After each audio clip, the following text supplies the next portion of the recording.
जय श्री राधे कृष्णा। ओम कुकरेजा चैनल पर आपका हार्दिक स्वागत है। हरि अनंत हरि कथा अनंता में आज सुनिए कार्तिक मास महात्म्य कथा का 26वां अध्याय।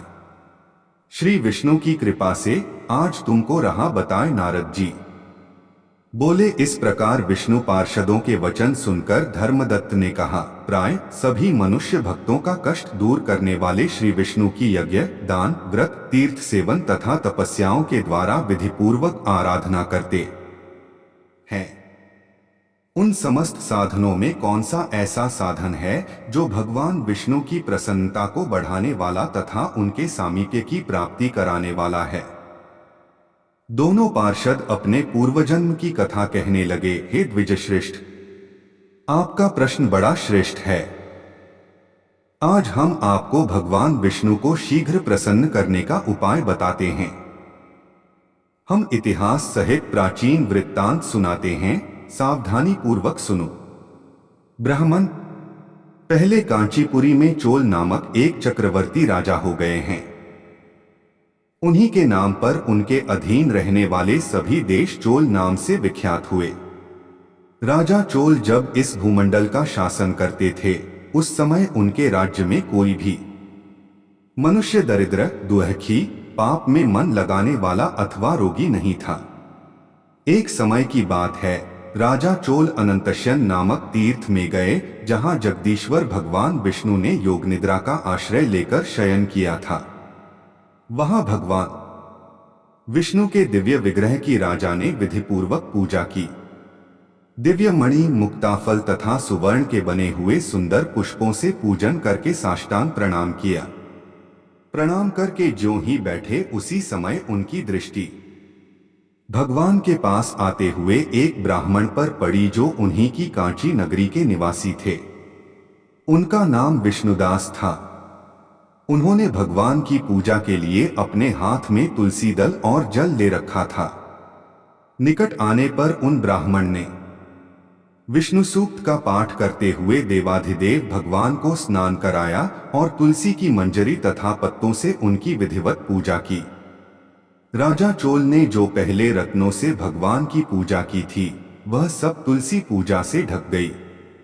यह देखकर राजा कुपित होकर बोले, विष्णुदास, मैंने मणियों तथा सुवर्ण से भगवान की जो पूजा की थी, वह कितनी शोभा पा रही थी। तुमने तुलसी दल चढ़ाकर उसे ढक दिया। बताओ, ऐसा क्यों किया? मुझे तो ऐसा जान पड़ता है कि तुम दरिद्र और गंवार हो, भगवान विष्णु की भक्ति को बिल्कुल नहीं जानते। राजा की यह बात सुनकर द्विजश्रेष्ठ विष्णुदास ने कहा, राजन, आपको भक्ति का कुछ भी पता नहीं है। केवल राजलक्ष्मी के कारण आप घमंड कर रहे हैं। बतलाइए तो, आज से पहले आपने कितने वैष्णव व्रतों का पालन किया है? तब नृपश्रेष्ठ चोल ने हंसते हुए कहा, तुम तो दरिद्र और निर्धन हो, तुम्हारी भगवान विष्णु में भक्ति ही कितनी है। तुमने भगवान विष्णु को संतुष्ट करने वाला कोई भी यज्ञ और दान आदि नहीं किया, और न पहले कभी कोई देव मंदिर ही बनवाया है। इतने पर भी तुम्हें अपनी भक्ति का इतना गर्व है। अच्छा, तो ये सभी ब्राह्मण मेरी बात सुन ले। भगवान विष्णु के दर्शन पहले मैं करता हूं या यह ब्राह्मण?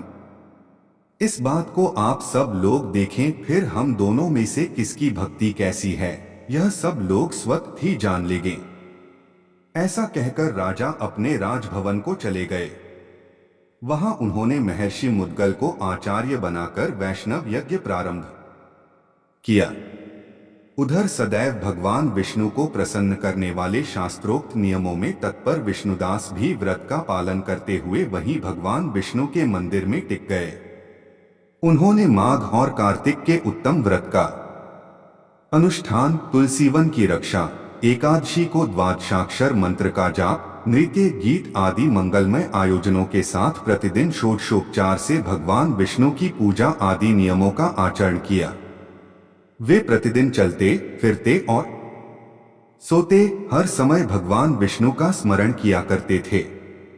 उनकी दृष्टि सर्वत्र सम हो गई थी। वे सब प्राणियों के भीतर एकमात्र भगवान विष्णु को ही स्थित देखते थे। इस प्रकार राजा चोल और विष्णुदास दोनों ही भगवान लक्ष्मी की आराधना में संलग्न थे।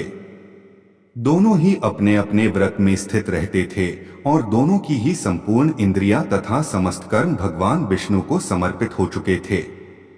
इस अवस्था में उन दोनों ने दीर्घकाल व्यतीत किया।